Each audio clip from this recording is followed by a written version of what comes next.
Halo, idara ya heka hapa. Nani? Ya, wapi? Lini? Saa ngapi? Nakuja. Amefanyaje? Heka Unlimited.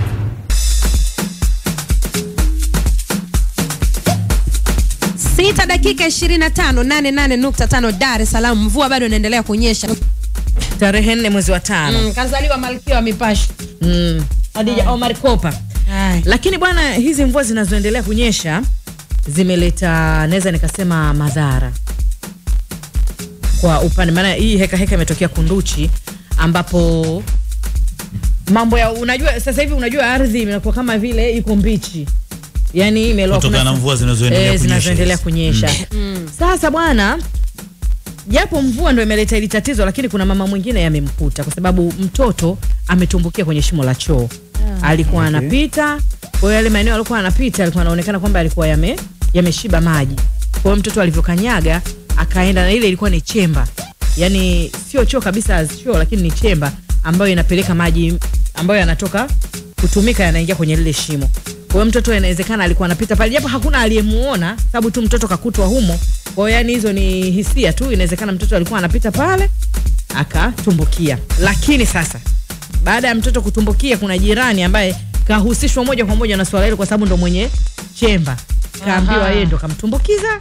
Mara kaambiwa sijui, yani maneno mengi yametokea baada ya tukio hilo kutokea. Na lakini hayo maneno pia yamekuja kwa sababu siku ambayo mtoto alikuwa ametumbukia anatafutwa pale kwenye ile nyumba ambako ndo kwenye hilo shimo mtoto alikotumbukia, wenyewe nyumba walionekana wanachomeka miti pembezoni mwa lile chemba, na vile vile wakawa wanaweka kama waya.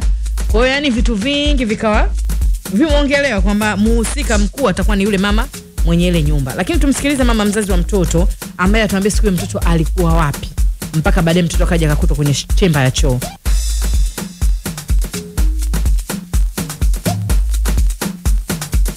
Alikuwa tu anatoka nje akasema anaenda kucheza. Baada ya kusema kucheza, mimi nikawa namrudisha. Akasema tu mimi naenda kucheza. Wakati huo kweli alitoka akaenda nje nyuma hapa. Dakika 2 namsikia yule mtoto anafanya nini? Analieni, sio muda mrefu sana, yani kama dakika 5 tu. Na huwa anapenda kucheza hapo nyuma. Nikasema huyu mtoto kapigwa. Nikasema ngoja nitoke nje nikamwangalia. Sasa nilikuwa sijavaa nguo. Kwenda kumwangalia pale yule mtoto yule sijamuona hata alikokuwa ameelekea. Nikasema kwa sababu nimevaa tu hii nguo, ngoja nikavaa blouse. Nikamwangalia alikokuwa anasema anaenda kucheza. Nikarudi nikavaa nguo kwa sababu alisema anaenda kucheza sehemu fulani. Mimi nikatoka muda huo. Alisema anaenda kucheza? Anaenda kucheza pale kwa Rose, ambapo ni alienda akarudi. Akasema anaenda kucheza tena. Na mimi nikatoka nikamaenda kutafuta. Kwenda kule kwa Rose alikokuwa anasema anaenda kucheza. Yule mtoto kwa kweli kila nikienda kuuliza, nilipotoka hapa nimeenda kule, hata kwao sikuwakuta. Walikuwa wamefunga milango wakaondoka. Mimi kwa sababu yule mama anapendelea kwenda kule, nikamkuta tu yule mtoto, mama yake amemwacha mtoto wake pale, ameenda Mtongani. Lakini wakati huo ametoka kweli yule mtoto alirudi, sio kwamba hakurudi kwa muda ule. Hiyo ilikuwa ya amu ya pili. Nikamsema, "Uwiti mimi ameniaga tena." Anasema anaenda kucheza wapi? Kwa Rozi. Asema Rozi yuko hapa. Mama yake akarudi akasema, "Mbona Luwiti alikuwa amerudi?" Na kweli amerudi, nimemuona. Mimi nikaanza kufanya nini? Kuulizia anakocheza. Sikumpata kwa kweli mpaka saa 12 na gonga. Tangu saa ngapi? Yani tokea saa, yani ile kama na saa 10 kasoro. Nikamwambia, jamani, mimi Witi hana kawaida kusema aanze kuzurula mbali kumaliza mitaa. Kwa hiyo mimi mwanangu nilikuwa natafuta, narudi kumwangalia nyumbani kwa sababu akicheza dakika 15, anarudi, anatoka tena, anarudi, anatoka tena. Alikuwa aendi kucheza mbali. Na nakumbuka wewe mtoto wakati huo anamtafuta, walikuwa hawamuoni, wakajua kapotea. Babake alikuja mpaka hapa na nilizungumza naye kwenye simu. Nakumbuka ilikuwa Jumapili. Akasema kwamba mtoto wangu amepotea katika mazingira ya kutatanisha. Tumetafuta sana, tumekwenda polisi, lakini hatujamuona. Kwa hiyo alikuwa amekuja hapa kama kuomba matangazo. Kumbe yule mtoto alikuwa ameingia kwenye hiyo chemba ya maji machafu. Kwa hiyo anasema baadaye ikabidi sasa amtafute baba, baadaye mama kumtafuta sana mwanae bila kumuona. Ikabidi ampigie simu baba arudi kazini ili waweze kushirikiana kumtafuta mtoto. Babake nikamtafuta baada ya kuzunguka kwanza. Nikamwambia baba Witi njoo nyumbani. Akaja akasema nini? Nikamwambia mimi mtoto nimeanza kutafuta lakini sijamuona, hata sijui alikoelekea. Basi tukaanza kutafuta. Anatafuta na niuliza mimi umemwona? Kamba mimi sijamuona. Tukaenda tena kutafuta tena sijamuona. Saa 12 ilipogonga nikalisema jamani mimi mwanangu amepotea. Wakasema kwani Witi anaendaga wapi? Nikamwambia mimi kwa kweli kwa leo sijui, hata sijui nimeshikwa na kitu gani. Kwa hiyo majirani waliitika, tukaanza kutafuta yule mtoto, hatukuweza kufanikiwa kumpata. Mpaka saa 8 nafika tunaingia nani yule mtoto bado hajapatikana. Saa 8 usiku. Saa 8 usiku. Kwa sababu hatukulala. Mimi kwa kweli sikuweza kulala. Nikasema labda ataita hapo nje, nikamchukue, labda atalia sehemu fulani. Lakini mpaka asubuhi tumeamka hatujui hata cha kufanya. Sasa tukaamua tuende wapi?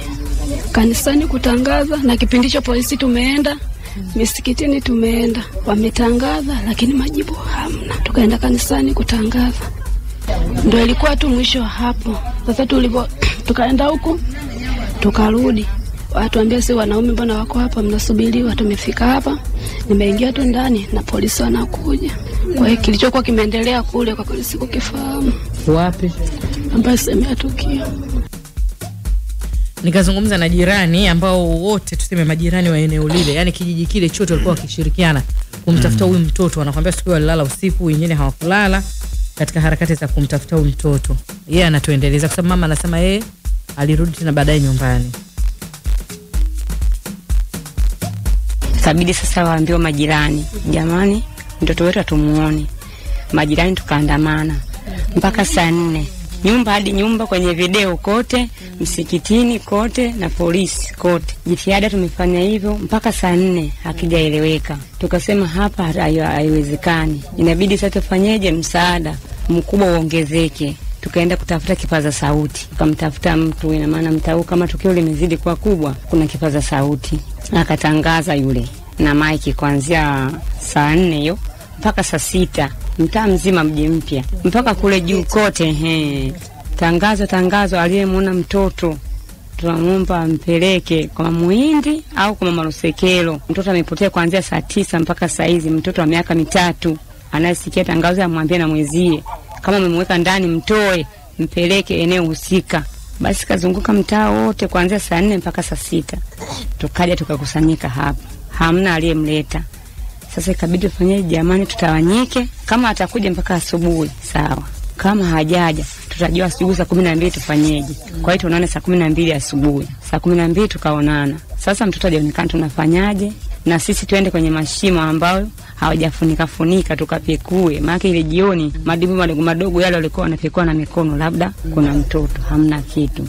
Asubuhi akarudia tena kwenye vyoo ambavyo havijafunikwa, vinaonyesha havina kitu. Basi kabidi tusubirie sasa hapa kukaa. Wengine bado wanang'ang'ania tena kutafuta, yani tumesambaa kweli kweli. Tukarudi hapo kutulia. Tulivyotulia tumekaa kidogo, mara polisi ndo wanakuja sasa. Polisi wanakuja, habari za hapa nzuri. Mbona hivi hapa kuna mtoto amepotea toka jana mpaka saa hizi. Polisi wakaendelea kuwahoji. Anapendelea kukaa kucheza eneo gani? Ili sio mbali sana. Niambie mpaka wapi? Babaka alikuwa na duka pale, kwa hiyo anaenda mpaka maeneo yale pale na kuzunguka hapa. Haendi mbali. Hapa tunasikia pale kuna shimo la choo. Kuna limetitia kidogo. Sasa hatujui kama kuna nini. Hebu tuendeni wote tukaangalie. Pale sasa tukaondoka kwenda kule kwenye eneo wanalotuenda kutuonyesha. Wakati huo kumbe mwenye shimo la choo lile, mke wake alikuwa ameona kama eneo limetitia kidogo. Ikabidi amwambie mume wake, mume wangu naona pale shimo limetitia. Sijui sasa kama ndani kuna nini. Naomba uende kwa mjumbe yule atajua aje angalie kama kuna nini. Mjumbe akamshinda, akasema siwezi. Akaenda polisi kuwaambia, wakaja na vyombo vyao wakamulika. Kuja kumulika pale inaonekana humo kuna kitu. Wakasema hatuwezi kufanya chochote mpaka wenyewe. Ndio alipokuja huku sasa. Kwenda pale wakaja tuitie mama mtoto, nikaja kumchukua kwenda pale. Mtoto wako kavaa nguo gani? Shati ya pundamilia mikono mirefu na sketi nyeusi ya chini. Wakamwambia haya mtoe. Nikamtoa huyu. Pale sasa wakaongeza sasa kufukua. Upande wa pili kidogo wakaongeza kufukua, wakatoa ile miti ndio kumtoa yule mtoto. Kwanza sasa ni chooni ambako tunaenda kujisaidia au ni shimo ambalo lilikuwa linajengwa jeshi? Kalo ile linatumika. Inatumia ni wana magamaji huko yanaingia vizuri, waliweka mabati, sasa mabati yale yameuza. Sasa inavyoonekana kama mtoto kakanyaga tu kaingia. Choo kipo kwenyewe kwa kule kumezungushwa, wamefunika tope, chemba. Umeona kutokana na hali sasa hivi jinsi ilivyo, pia wazazi wanabidi watoto wao waangalie sana kwenye nyumba huku Uswahilini kwetu. Unajua nyumba jinsi zinavyokuwa zimejengwa, vyo havijafunikwa au mtu tu amejenga choo chake mwenyewe anajua mwenyewe, kwa mtu akikanyaga tu hivi kidogo linakuwa tatizo. Sasa wanasema huyo mama mwenye nyumba walijitahidi sana kutafuta naye mtoto ambaye ndo mwenye hiyo chemba, ambaye sasa hivi sasa huyo mama sasa janga limerudi kwake yeye, kwa sababu mtoto katumbukia kwake, basi alimtumbukiza yeye mchawi yani imekuwa balaa. Na mama mtu tunatafuta naye usiku kucha, tunaye kila tukizunguka na yeye tunaye, kila tukizunguka tunaye. Sasa cha ajabu sasa saa 4 tunapita kuzunguka, wenzetu wanaanza kupanda miti pembeni. Sasa milongi kwenye kile choo anapanda mpangaji wake, anakamtuma mpangaji apande miti mule pembeni, yani kama vile anajaza vizuri, yani anaikaika vizuri, kama kuna tukio limetokea yeye kashalishtukia, alafu anaikaika vitu vizuri. Kwa nilipofika asubuhi watu wakawa na mashaka, kwa nini mtoto kadumbukia kwenye choo hiki? Yeye anasema hanahisi kama kuna kitu, amejuaje? Na kwa nini amepanda miti kuanzia saa 4 usiku? Asubuhi anaweka waya tena pembeni. Asubuhi anaweka waya pembeni. Kwa watu wengi tulibakia na mashaka. Siku hiyo yani Dagea ungetokea, watu walipaniki. Yani watu wengi walikuwa wamepaniki, wazazi wote tulikuwa tumepaniki. Sababu kila mzazi alimshikilia mtoto wake. Hapa sasa hivi tunaogopana hata majirani sasa hivi. Mtoto wako unaamua kumfungia ndani. Hakuna mtoto kutoka sababu hujui binadamu wenzako na nini. Lakini baada ya hapo hisia tu za watu. Kila mtu anaongea kivyake. Mwingine anakuambia kwa nini hajatokea kuzika? Huyo mama baba akakamatwa yuko polisi. Mama akuja. Kwa nini hajaja kuzika? Na yeye ni jirani na tukio limetokea kwake. Lakini yeye mwenyewe alikuwa anaongea vitu ambavyo vinafanya analopoka vitu ambavyo havina, ambao unaweza kumtia mtu mashaka. Alikuwa anasemaje? Anasema ina maana mimi nimelia usiku kucha. Kwa nini umelia usiku kucha? Huyo mtoto nitafanyaje? Utafanyaje vipi? Sijui sasa mtoto kama yuko wapi. Au kachukulia na msukule. Mama Lusekelo, umemwona huyo mtoto huko? Sijamuona. Au kachukulia na msukule wakati miti pale inapandwa. Ili yani watu labda kwa mfano anasema labda akiwaambia na maana nyinyi amechukua msukule simtakaa, amtaendelea kutafuta. Lengo lake labda mtoto aoze mle asionekane. Lakini damu ya mtu haiwezi kufanyaje kuoza peke yake. Mimi unajua nimeelewa katika swala la kwa nilivyoelewa mimi katika swala la kuanza kuhangaika na kuzungushia miti lile eneo na vitu kama hivyo. Labda kwa sababu endapo kama kweli walijua itakuwa pale ili kuweza hata wanapokuja wakaguzi isionekana ile sehemu kwamba ilikuwa wazi ya mtu kuweza kupita na kuingia. Sijui naona kwa sababu unajua sehemu za namna ile za chemba zinazokuwa tupu lazima zizungushwe. Kwanza sio rasmi lakini inapotokea sasa ndo zipo mara nyingi hata mtu ukiwa unatoka hivi unajua hapa sio pa kuingia. Wanakuwa wamezungushia kama hivyo miti au waya kuonesha kabisa kwamba ile eneo limelindwa kwenye kiwango hiki kwamba sio watu walikuwa wanapita ilikuwa ni njia watu walikuwa hiyo. Kwa ninachohisi mimi sasa ni kwamba kwa sababu aliweza kujua kwamba mtoto hapa ameingia na hata wakija wa polisi na vitu kama hivyo inaonekana ni eneo ambalo halikuonyesha mazingira yote ya kuonesha ni eneo hatarishi. Kwa hiyo lazima aweze kuweka mazingira ambayo hata kama inatokea ionekane kwamba eneo lilikuwa hivi na mtu enda amekupita kwa bahati mbaya kwamba yani ina maana kwamba hapapiti mtu yani ni eneo hatarishi yani mtu ajue hivyo. Sisemi hivi kuhalalisha maeneo hayo kwa sababu hizo unajua gani nyingi sana kiukweli. Acha tu. Lakini kwa mujibu wa maelezo hayo huyo mwenyewe anaonekana kabisa lazima tukubaliane kuna ajali zinatokea. Na kwa maelezo pande zote mbili inaonekana ni accident. Na hata tunajaribu kivaza hebu wazeni upande wa pili kwamba yule mtu kaona kwamba shimo lake ni tatizo, kaamua kuchukua hatua kama vile ambavyo tunazungumza kwamba niweke tahadhari kwa sababu mvua zinaendelea kufanya kunyesha, anaweza kapita mtu hapa. Kwa hiyo nahisi wenda labda aliamua kuweka tahadhari tu bila kujua kama kuna mtu yote yanawezekana. Umeelewa vizuri? Umeona kwa sababu tunapotaka kumhusisha yeye kwamba kamtumbukiza humo mtoto. Huo ni mtihani. Sasa nikwambie yani huu mtihani ambao umepanda ndio yani upo. Yani mpaka heka kuwa heka baada ya yeye watu kusema kwamba ndio turudi kule watu. Yani yeye kamtumbukiza mtoto. Au utakuta yeye kumtumbukiza sidhani kama yeye kamtumbukiza ila umeona msongo wa mawazo wananchi walikuwa nawe. Au inaweza kuwa wakati wanapanda miti au huyo jirani akatapanda hiyo miti ndio kuchungulia kwa jamani Mbona kama kuna kitu? Kwa sababu ni baba mwenye nyumba ndo alikuwa wa kwanza kuona yule mtoto, unajua mwenyewe mwenye nyumba. Sasa mimi ndo mawazo yangu yaliangukia hapo. Sio mama kumtumbukiza. Labda kwa kuhisi kwamba huenda hili ndo eneo la tukio, mtoto ameingia hapa na mazingira haya jinsi akija mtu, ina maana kulikopo hakuna tahadhari yoyote ya kuonesha hili sehemu ina nini, ina shimo. Kwa inabidi waanze kuifanya tahadhari ambayo itakuwa ifanywe mwanzo, ifanywe baadaye. Wamechelewa. Na ndio maana mpaka tunavyozungumza yule baba unajua alishikiliwa na polisi. Na ndio maana hata majirani zoezi la kupanda miti na kuzungushia miti wameona limewapa hofu, kwa maana kwamba kwa nini anafanya hivyo. Na yule mama baada ya kuona kwamba polisi wamekuja pale, mtoto katolewa, yule mama akaondoka. Maziko pia hakushiriki. Unagea jinsi kilivyo yani. Kwa mtu ambaye ukiwa unakaa ukijua yule mtoto kama kasukumizwa, sio kama kadumbukia mwenyewe. Kwa kusema kwamba kadumbukia mwenyewe, hapana. Sababu mimi kipindi ambayo natengeneza bomba naweka kule tuko tunakanyaga. Kwa nini mtu mzima akikanyaga pale adumbuki, mtoto amekuja amedumbukia? Na wewe unahisi kwamba hapa nahisi kama kuna kitu, unahisi. Lakini hamna shimo, sababu mtu akidumbukia kuna shimo. Lakini hamna shimo kwamba kumetitia tu. Kwa hiyo ina maana yule mtoto kadumbukizwa alafu kafunikwa vizuri. Jinsi kulivyokuwa. Yaani bahati mbaya tu alikuwa anakataza kupiga picha. Eti ningepiga picha pale ningekuonyesha jinsi hali ilivyokuepo. Yaani mafukuliwa ni sehemu ndogo. Yaani ukienda utapaona sio mbali. Kwa hapa nilipiga picha mwishoni baadaye. Yaani kwamba ni sehemu ndogo sana ambayo mtoto yani kifo cha mtoto kinatumiza kusema kweli. Hata sisi wazazi tunajikuta kwenye mazingira magumu. Kwamba hata mtu mzima akikanyaga alikuwa haiwezekani, hata kama mabati yameoza, mtu mzima pale kwa zami na shimo kuposio shimo kubwa. Alafu kama mtu amekanyaga hivi sana dumbukia hivi kwanza miguu. Kwa nini atolewe kwenye miguu? Yaani kainama hivi. Yaani umemtolea kwenye kichwa kwamba ameanza kuingia kwenye kichwa. Kwa kama ile tukio lilitokea usiku wa manane. Sio kuanzia saa 9 na pale sema mwenyewe kwamba mtoto akidumbukia akisema lazima watu washtuke. Angalia mama, lazima watu washtuke sababu kuna mzunguko kuna bodaboda. Saa 9 mchana sio usiku. Ni mchana.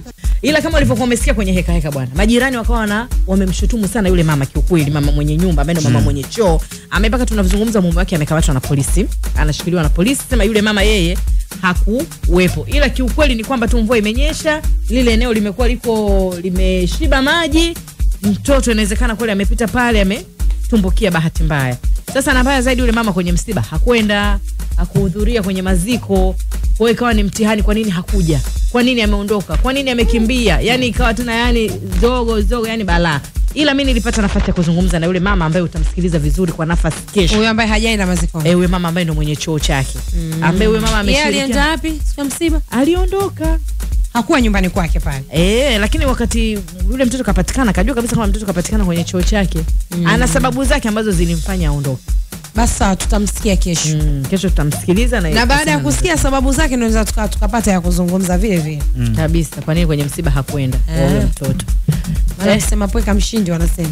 Ushaanza kusingizia watu. Nitoke kwenye msiba na nifanye msiba wewe. Yule mama jumba bovu limemwangukia kinoma noma. Na haya yote ni mambo ya kudhani. Ndio hivyo. Kesho tena kwenye leo tena Ijumaa tukutane. Mimi naitwa Dahu. Mimi naitwa Gea Habibi.